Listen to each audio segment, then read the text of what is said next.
تازه‌های اخباری تاجیکستان و جهان را من شلای گلخوجه تقدیم شما میکنم. اینجا استودیوی مرکزی رادیو زودی است و نخست میبینیم که امروز 8 اکتبر کدام موضوعها را داریم. مهنت ضربدار در پخته‌زار و یا چگونه معلمان و طبیبان در ولایت سوغد به میدانهای پخته سفربر میشوند. در روز به میبیا او قطعی وای های نقص کنید تا ما از شما التماس ما هم هوای نقص به چنده صحت سلامت میبید. مقامات وعده دادند که خوریستان را گلستان میکنند. تعمیر راه و نقشه آوردن آبی و شامیدنی به دهه طرح‌ریزی شده است. نلگری هست او آوردن او گونه جدو کردن حقیقت رئیس جماعت ما. حکومت در روسیه به نمایندگان 135 کسب و کار مختلف از روی سوده شهروندی این کشور را تقدیم خواهد کرد.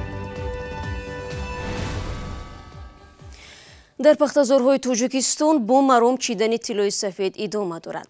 در این کشور که پخته یکی از محصولات اساسی صادراتی به حساب می رود، استفاده مهنت کودکان در جمع‌آوری آن با فرمان علایده رئیس جمهور و وزارت معارف منع شده است. ولی طوری به نظر می رسد در بعضی منطقه‌های تاجیکستان معلمان و طبیبان را به صحرا می برند. البته با کمک آنها یقین است که حاصل پخته تیزتر چیده می شود، ولی آیا زیانی از تعلیم کودکان و معالجه ساکنان دور ماندن آنها نظر به فایده پخته غندوشتهشان بیشتر نخواهد بود؟ سوالی است که اندیشه می خواهد و در دراز مدت معلوم می شود. اما تا آن دم گزارش سروینازی روح الله را تماشا می کنیم. قطار 10 میکرواتوبوس از مرکز خوجند موالیمون و طبیبان و کارمندان فرهنگ را به پختچینی به ناحیه ظفرآباد میبرد. 10 روز آنجا خواهند ماند. جای خواب و لباسهای کاری گرفتند. 10 روزه میرم خدا خواهد چنده میبیام. وای سالم رفته گفتم. بابا اوقاتشون نه پر نکن 10 روز به میبیا اوقاتی وای های نقص کنید تا ما از شما التماس ما هم هوای نقص به چنده صحت سلامت میبید. چند سال است شما؟ من 67 دارم. اوه میتونید که پختشیده؟ تا 70 کیلو 80 کیلو میتونید. سلام علیکم. معاون دیرکتور. در کدام مکتب؟ بالایاقا. چند روزه میروید؟ 15 روزه. به کدام ناحیه؟ سفرآباد. او سلامت باشید. چون که امسال گفتن معلمان نمیرود گفته بودن، لیکن اختیاری رفتی استودیو تو یا بعدا؟ ظاهراً رفتن به پختچینی به طور اختیاری مجبوری صورت میگیرد. دهه سیوم است هر مکتب و دانشگاه و کودکستان و بیمارخانه در شمال کشور چند نفر کارمند خود را برای 10 روز به پختچینی میفرستد. در یک هفته اخیر به رادیو آزادی چندین شکایت ها هم رسید که مکتب ها در شهر کنی بادام خوانندگان و آموزگاران را مجبوری به چینشی پخته جلب کردند. اما برهان‌الدین جباری مدیر معارف این ناحیه در صحبت با رادیو آزادی پختچینی خوانندگان را رد نکرد، ولی گفت آنها بعد ساعتی درسی می روند و برای خود پول کار می کنند. خواجگی های دهقانی برای پختچین ها بر سر هر کیلو پخته از 30 تا 50 دیرم پرداخت می کنند. امسال در تاجیکستان باید تقریبا 400,000 تن پخته جمع آورده شود. هفته گذشته هم حکومت ولایت ختلان خبر داد که به معرکه 60 روزی مهنت ضربدار در پخته‌زار رئیسان شهر و ناحیه ها هم جلب شدند. از جمله یک عکس ایدئول قاسمزاده رئیس کمیته کاربازانان و عائله در داخل پخته‌زار ناحیه کوشانیان در شبکه‌های اجتماعی نشر شد. استفاده مهنت اداره و کارخانه‌های شهر در موسم پختچینی در تاجیکستان یک عنعنه است که از دوران شوروی به میراث مانده است. در آن زمان در موسم پختچینی قریب تمام کارخانه‌های صنعتی، دانشگاه‌ها و آموزشگاه‌ها و اداره‌های دولتی مجبور بودند خود را در این شب و روز به کمک دهقانان برسانند. رو می‌رویم به موضوع دیگر. ظاهراً مشکل ده‌ها خانواده در دهه گلستان که از آبی و شامیدنی و نبود راه رنج می‌کشیدند حل می‌شود. اهل این روستا ماه گذشته در صحبت با رادیو آزادی شکایت داشتند که 6 سال است برای نجات حاصل خود از راه دور آب می‌کشند، اما آن تا زمین نمی‌رسد.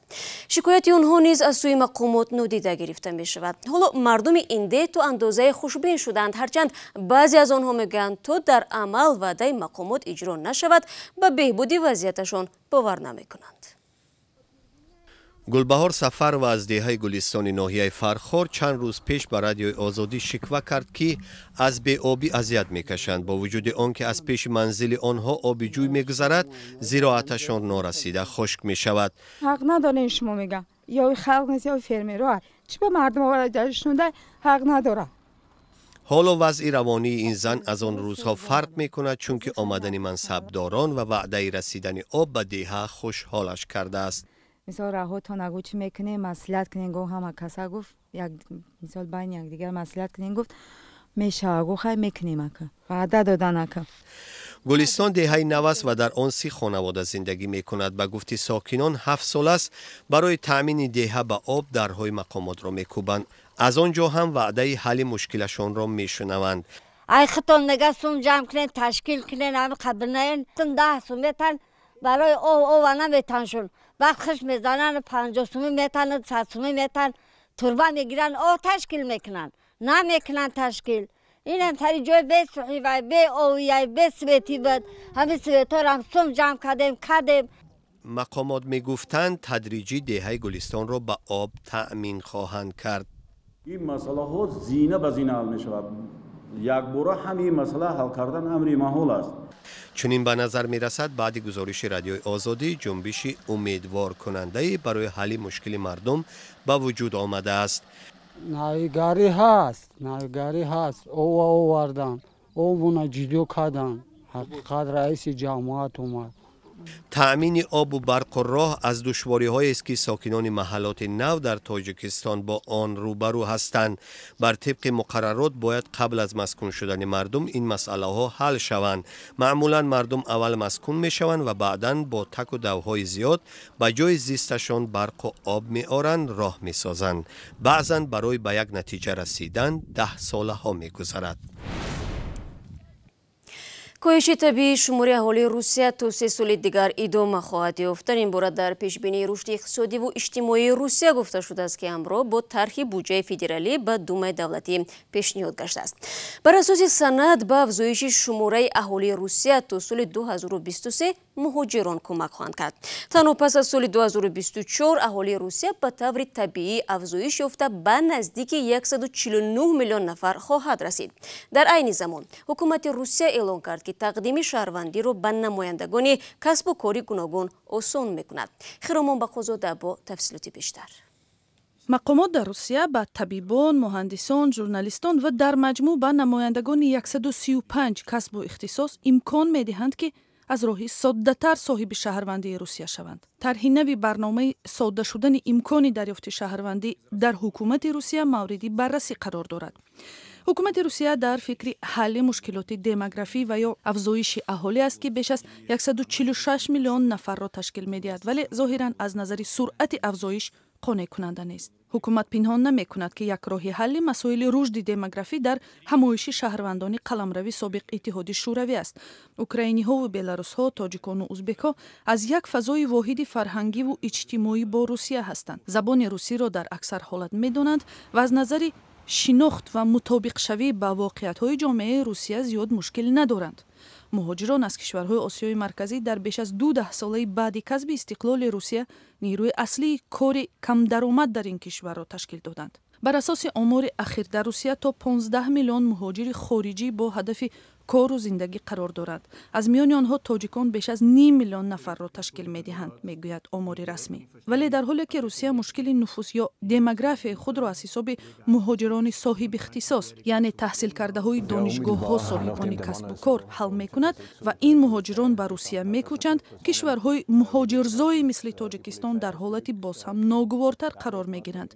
تخمیناً 10 سال پیش گفته می‌شد که نه کمتر از 4.1 میلیون اهالی تاجیکستان در برابر شناسنامه‌های تاجیکی صاحب شهروندی روسیه نیز هستند و این کشور را مکان زندگی و نقشه و آینده خود و فرزندانشان می‌بینند.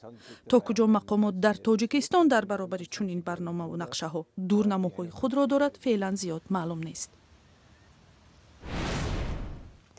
شما برنامه خبری رادیو زودی رو تماشا دارید. روز 1 اکتبر مجلس نمایندگان از طرح سازشنامه حکومت با شرکت چینی که صاحب کون نقره یک جلوه در مرغاب ولایت مختار کوهستان بدخشان شد جانبداری کرد. اقدام وکیلان در شبکه‌های اجتماعی اکثرا واکنش منفی کاربران را با وجود آورد. بیشتری ها میپرسیدند که چرا یک کون به پرگی به اختیار شرکت چین سپرده شد. همکارم عبدالله شورف اخیراً با متن سازشنامه حکومت و شرکت چین مشغول بود و حالا با ما در استودیو است و آماده صحبت. عبدالله سلام، نخست بگو که شرکت چینی برای چند سال صاحب این کون می شود و آیا تقریبا معلوم است که در قعر کون یک جلوه چه مقدار نقره محفوظ است؟ سلام شالا، بنابر سازشنامه‌ای که حکومت تاجیکستان با شرکت چینی کشی سینیوی دادی ماینینگ اینوستمنت لیمیتد امضا کرده است، این شرکت برای استخراج نقره از این کان تا سال 2037 یعنی برای 18 سال آینده مجوز به دست آورد. هرچند فاروق همرعلی‌زاده رئیس کمیته دولتی سرمایه‌گذاری و اداره اموال دولتی در پارلمان در نزد وکیلان گفته بود که این کان برای 7 سال آینده به اختیار شرکت چینی داده می شود.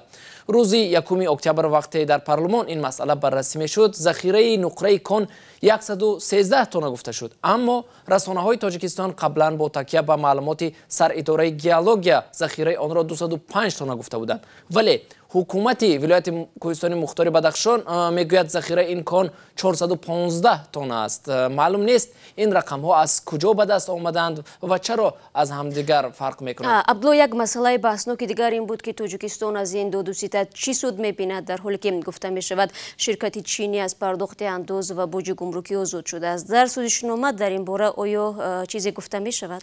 بنابر نکات سازشنامه شهلا، شرکت چینی در 3 سال اول عهدهدار می شود 40% کارگران را از تاجیکستان و 60% دیگر را از خارج جلب کند. بعد 3 سال شرکت چینی عهدهدار است 80% کارگران را از حساب شهروندان تاجیکستان جلب کند و 20% را از خارج. عین زمان با معلومات شرکت چینی 106 نفر در این کار در مرغاب کار می کنند که از آنها 70 نفر شهروندان چین و 36 نفر شهروندان تاجیکستان هستند. اما یک مایه نگرانی اساسی شهروندان نیز در این سازشنامه انیق نشده باقی میماند. نخست این که کان به پرگی به دست شرکت چین میگذرد، هرچند آن عهدهدار شده است برای استخراج نقره و بنیاد خط برق تا جای کان و کارخانه 39 میلیون دلار سرمایه گذاری کند. دوم اینکه شرکت چینی حق دارد کنسنترات و یا معدنی غنی شده را به چین ببرد و در نهایت برای تاجیکستان نامعلوم خواهد بود که چینایی ها از قعر زمین تاجیکستان چه مقدار ثروت را بیرون کشیدند. سپاس عبدالله برای صحبت. و در یکی از منطقه‌های австрия جنایت گوش‌نشونی صادر شده است. 4 عضو یک خانواده و مهمان آنها از سوی مرد به قتل رسیده است. نفر گمانبر گفته است بنابر رشک به این عمل دست زد. موضوع را از خرامان بخوزاده میشنوه. من 5 نفر را به قتل رساندم. با چنین اظهارات صبحی بر وقت روز یکشنبه 6 اکتبر مرد 25 ساله خود را به پلیس تسلیم کرد. او گفت که دوست دختری سابقش را همراه با دوست پسری نوش و همراه با اعضای خانواده دختر به قتل رساند. جنایت در منزل واقع در آسایشگاه کوهی کیتسبوهل ولایت تیرول австрия رخ داد. سبب جنایت رشک گفته می شود. در خانه‌ای که کشتار رخ داد گروهی تفتیشاتی کار میبرد و مفتشان گمانبر را بازپرسی میکنند. همان زمانی که این مرد قتل 5 نفر را در تقریبا ساعت 6 صبح اعتراف کرد، پلیس به محل جنایت رفت. در خانه 5 نفر پیدا شدند که ظاهرا کشته شدند. گروهی نجات به آنجا رسیدند اما هیچ کاری کردن نتوانستند. کشته شده ها دختری 19 ساله، برادری 25 ساله، مادر و پدرش 51 و 59 ساله، اینچنین یک جوانی ناشناس می باشند که به احتمال زیاد دوست داشته نوی دختر است. به نوشته رسانه‌های австрия تپانچه‌ای که با آن قربانیان پرانده شدند به برادری گمانبر تعلق داشته قانونی ثبت شده است. شهردار کلاوس وینکلر این حادثه را بی سابقه و غیر قابل تصور خواند و گفت این فاجعه یک خانواده است. و بینندگان عزیز 15 دقیقه که در اختیار داشتیم به پایان میرسد. برای آنکه با ما بودید سپاسگزاریم. تا 24 ساعت دیگر که نشر نوی برنامه تقدیم می شود از وبسایت رادیوی آزادی استفاده کنید. گزارش‌ها و نوارهای جالب چون همیشه در آزادی ویدیو کانال ما در یوتیوب دسترس خواهد بود. صفحه های ما در شبکه‌های اجتماعی همانا در خدمت شما عزیزان قرار دارم. تماشای نوید بامدادی را صبح فردا از یاد نبرید. ساعت رسو 7 با وقت پراگم. تا فردا خدا نگهداری هر یک شما باشید.